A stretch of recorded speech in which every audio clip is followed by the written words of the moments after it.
কোনো কাজ করতে সক্ষম হব অথবা কোনো কাজ করতে পারবো এমন বাংলা বাক্যকে ইংরেজি করতে হলে will be able to plus ভার্বের প্রেজেন্ট ফর্ম ব্যবহার করতে হয়। ফর এক্সাম্পল, আমি কাজটি করতে পারবো, I will be able to do the work. তুমি ইংরেজি বলতে পারবা, you will be able to speak English. তিনি ইংরেজি শিখাতে সক্ষম হবেন, he will be able to teach English. তোমরা আসতে পারবা, you will be able to come. তারা সেখানে যেতে পারবে, they will be able to go there. সরকার আইন পরিবর্তন করতে পারবে, the government will be able to change the ল।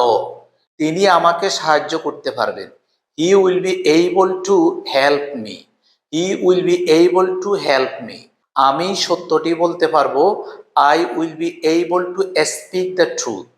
আমি সত্যটি বলতে পারবো। সেই অঙ্কটি করতে পারবে, he will be able to do the সাম।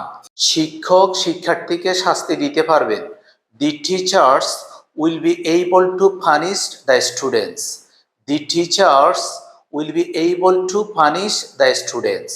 তুমি আমাকে বিষয়টা বলতে পারবা, you will be able to tell the matter. Okay dear learners, কোনো কাজ করতে সক্ষম হব অথবা কোনো কাজ করতে পারবো এমন সক্ষমতা বোঝাতে হলে আমাদেরকে সাবজেক্টের পরে will be able to plus V1 অর্থাৎ ভার্বের প্রেজেন্ট ফর্ম ব্যবহার করে আমরা অনেকগুলো বাক্য তৈরি করতে পারি। Thanks to all.